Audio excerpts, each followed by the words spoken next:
আমি অসমকে সন্থাই সঁচাকৈ গৌৰৱ অনুভৱ কৰিছোঁ যে উমা চেত্ৰী ডাঙৰীয়ানী যি বিজয়ী ভাৰতীয় মহিলা দলৰ তাই সদস্য হৈ আছিলে আৰু তাই বিজয়ী হৈ ঘৰলৈ আহিলে আৰু আমি আজি সন্থাই ধুনীয়াকৈ তাইক আমাৰ ক্ৰিকেট সন্থাৰ যি আমাৰ কাৰ্যালয় আমাৰ অডিটৰিয়ামত তাইক সম্বৰ্ধনা জনোৱা হ'ল। অকল অসম ক্ৰিকেট সন্থাই নহয়, অলিম্পিক এছ'চিয়েশ্যন, বিভিন্ন দল সংগঠন, বিভিন্ন অন্য জিলা ক্ৰীড়া সন্থা,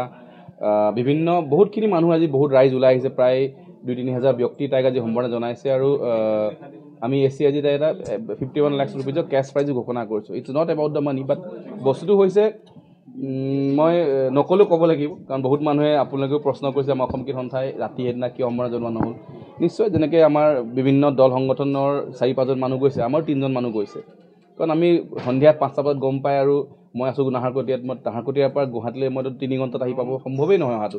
তো আমি সম্পাদকগৰাকীৰ ঘৰত ভতিজাক ঢুকাই, আজিও নাই তেখেত, কাৰণ নিজৰ ঘৰত যেতিয়া নিজৰ ভতিজাক ঢুকায়, তেখেত মাংগলিক কামত ব্যস্ত, ডেড বডি শিলিগুৰিত ঢুকাইছে, আনিব যাব লাগে। তো সেইকাৰণে আমি সম্পাদক আৰু যেতিয়া সভাপতি নাই, আমি অৱহেলা কাৰণ আমাৰ যি ৰাজীৱ ওঝা, আমাৰ যি মুকুতা ভট্টাচাৰ্য সদস্য, আমাৰ CEO সকলোকে তাইক আদৰণি জনাইছে, যি আমি থুলমূলকৈও তাইক অকলে এৰি দিয়া নাই। তাই আজি দেৱজিৎ শইকীয়া ডাঙৰীয়াই কৈছে, তাই বিগত এপ্ৰিল মাহৰ পৰা, মানে এতিয়া নৱেম্বৰ, মানে 7-8 মাহ তাই বাহিৰত আছে। তাই ক'লে, ছাৰ মই 2 দিন ঘৰলৈ যাম, মোৰ মা দেউতাক মনত পৰিছে, মই মা দেউতাক লগ কৰি আহোঁ। আৰু আমিও যিহেতু ৰাতি 1 বজাত সম্বৰ্ধনা দিয়া সম্ভৱ নহয় কাকো, আজি এই পৰিৱেশ এটাত হ'ব পাৰে নেকি,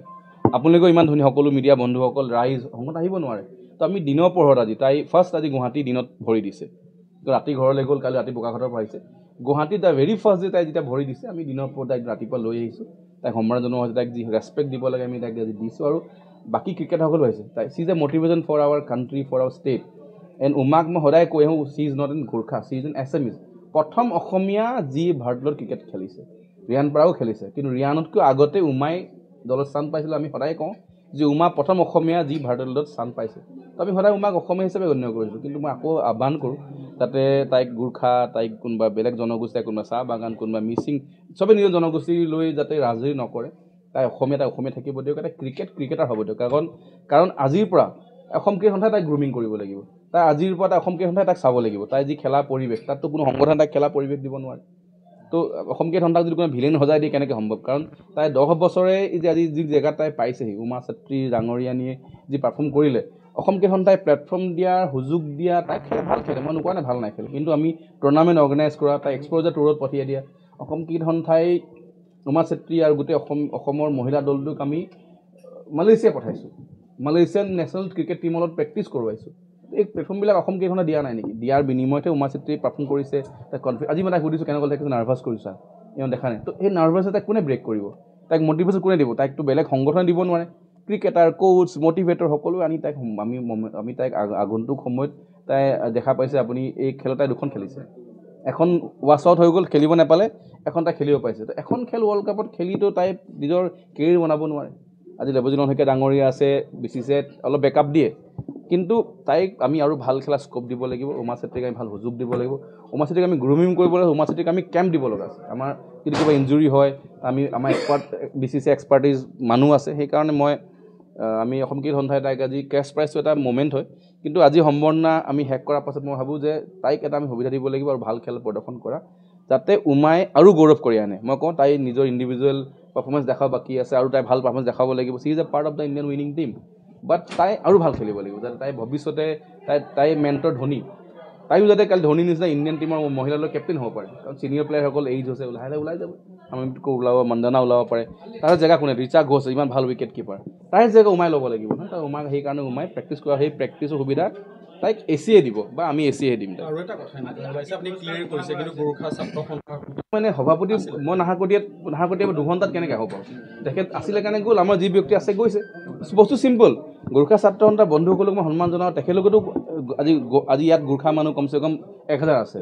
সেইদিনাতো 1000 গোৰ্খা লৈ যাব পাৰিলে হ'ল, লৈ যোৱা নাই কিয়? তেখেতলোকে পৰিৱেশ নাপালে, তেখেতলোকে সময় নাপালে। কাৰণ সেইটোৱে মই ক'লোঁ, ৰিচা ঘোষ দিনৰ পোহৰত আহিলে, ৰিচা ঘোষৰ লগত ৰিচা ঘোষ দিনৰ পোহৰত আহিলে, ইয়াত উমা চেত্ৰী ৰাতি 11 বজাত আহিছে। আজি আমি উমাক আদৰণি জনাইছোঁ, কাৰণ ৰাতি 1 বজাত মই ৰেলী কৰিব সম্ভৱ নহয়, ৰাতি 1 বজাত পৰিৱেশ নহয়। সেইকাৰণে যদি BCCI তাইক যদি সেই সময়ত আমাক কমিউনিকেট কৰি কালি দিনত আহিব,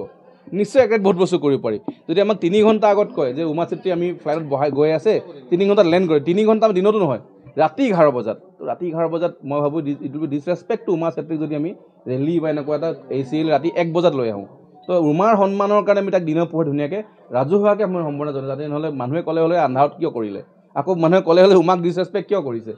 মই আকৌ কওঁ যে গোৰ্খা ছাত্ৰ সন্থাৰ বন্ধুসকলেও 4জন-5জন ব্যক্তি কাৰণ তেখেতলোকতো বহুত গোটেই কমিটিখন যাব পাৰিলে সময় নাপালে কাৰণ নগ'ল মই ঠাট্টা কৰা নাই মই কৈছোঁ তেখেতলোক সময় নাপালে কাৰণ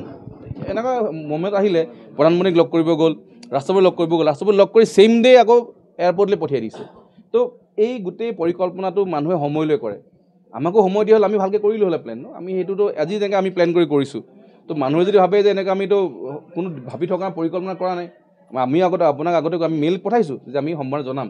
কিন্তু টাইমিংটো লৈ এটা আমাৰ অসুবিধা যদি আমি আগতে গম পোৱা দিনত পোৱা আমি কৰিলোঁ হ'লে মন্ত্ৰী জয়ন্ত মল্লই কৈছে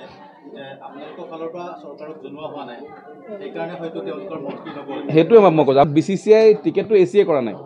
যদি আমি নিজে টিকেট বুক কৰিম এজেণ্টক কম সুধিম টাইম মিলাম BCCI আমাক সোধাও নাই নহয় BCCI আমাক কৈছে যে উমা চেত্ৰীক আমি টিকেট বুক কৰিলোঁ তাই ৰাতি 11:30 বজাত গৈ পাবগৈ আৰু জনাইছে সন্ধিয়া 5 বজাত তো সেই সময়ত গম পোৱাৰ লগে লগে কেনেকুৱা পৰিৱেশ হ'ব তো যদি আমি অসম চৰকাৰকো কওঁ অসম চৰকাৰে আমাক কয় ভাই এনেকৈ কেনেকৈ প্ৰগ্ৰেম কৰিব পাৰি তো আজি চৰকাৰী প্ৰগ্ৰেম হৈছে আজি মই যদি আপোনালোকে টেকনিকেলি চাই তাই আজি প্ৰথম দিনৰ পোহৰত আহিছে ৱৰ্ল্ড কাপ বিজয়ী হৈ আজি তাই দিন হিচাপে আজি প্ৰথম আহিছে তো আজি